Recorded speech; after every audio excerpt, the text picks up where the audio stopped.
వానరులకు కొండంత అండగా నిలిచేవాడు.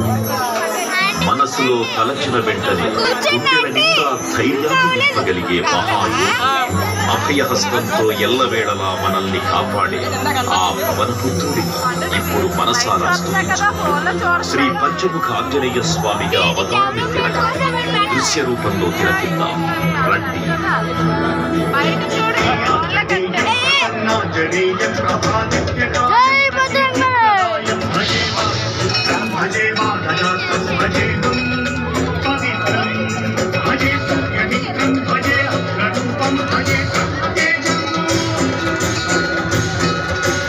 అది రామాయణ మహాయుద్ధం భీకరంగా సాగుతున్న తరుణం.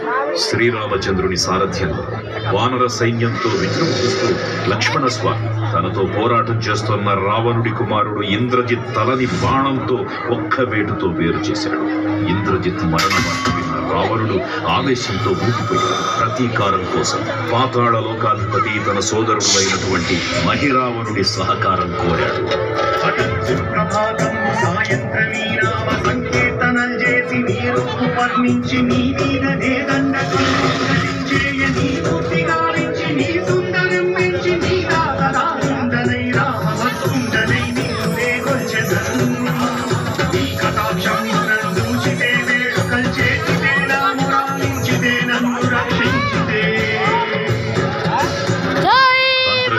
వారితేరిన మహిరావణుడి దాడి గురించి విభీషణుడి ద్వారా ముందుగా తెలుసుకున్న హనుమంతుల వారు విశ్రాంతి మందిరానికి కాపలా ఉండగా ఆ దుష్టుడు లోపలికి ప్రవేశించడానికి పలు ప్రయత్నాలు చేసి చివరికి మాయోపాయంతో విభీషణుడి రూపం ధరించి మందిరంలోకి ప్రవేశిస్తాడు.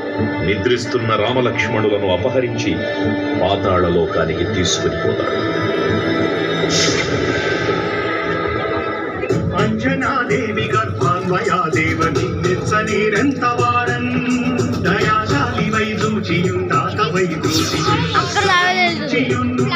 తొల్లి సుగ్రీవకున్ మంత్రి వై స్వామి కార్యార్థమయ్యేకి శ్రీరామ సౌమిత్రులను చూచి వారిని విచారించి సర్వేసు పూజించి యజ్ఞాలు సంపంటు గావించి వాలిని సంపించి కాదు సతిలకు కృపాదృష్టి వీక్షించి నిష్కింతకే తెంచి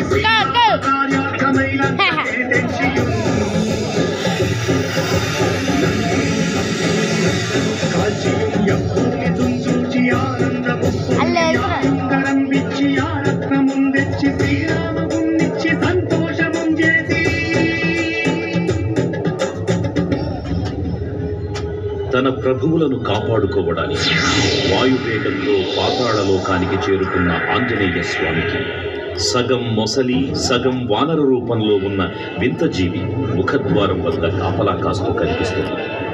ఆ జీవి మకరధ్వజుడు అనే తన పుత్రుడని మహాసముద్రాన్ని దాటుతుండగా నీటిలో పడ్డ తన వేదవిందుడు ఒక మొసలి గ్రహించడం వల్ల జన్మించాడని తెలుసుకుని ఆశ్చర్యపోతాడు హనుమంతుడు.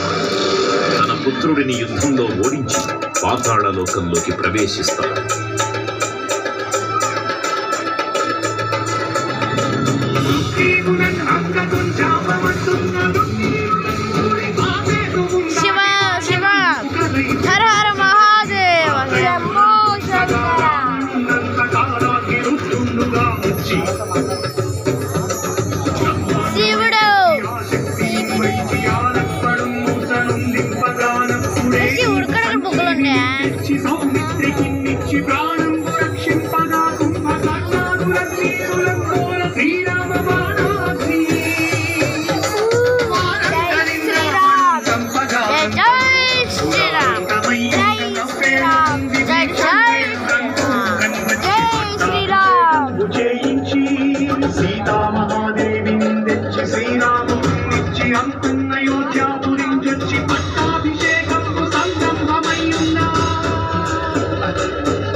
పాతాళ లోకంలో అడుగుపెట్టిన పవనపుత్రుడు మహిరావణ మరియు అహిరావణ సోదరులతో భీకరపు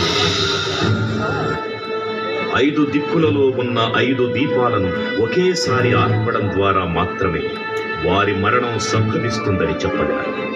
అప్పుడు మహాబలి 5 ముఖాల ధారణ చేసి పంచముఖ ఆంజనేయునిగా అవతరించి ఏకకాలంలో 5 దీపాలను ఆర్పివేసి ఆ దుష్ట సోదరులను తుదముట్టిస్తారు.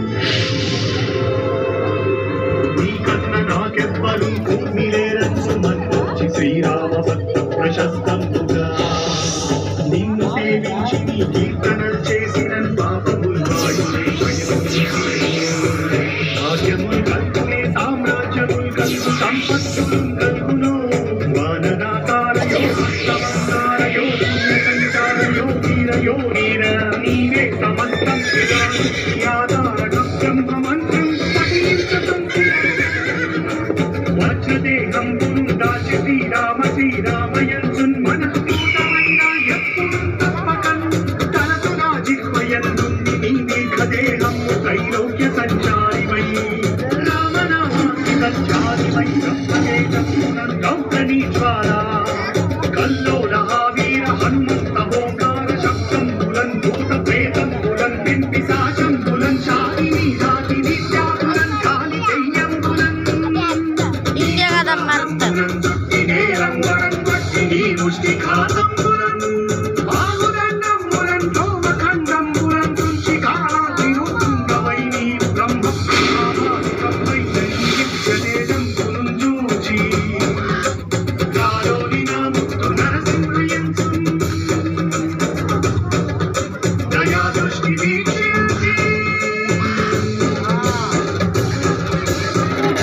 నన్నేలు నా స్వామి ఓ ఆంజనేయ నమస్తే సదా బ్రహ్మచారి నమస్తే.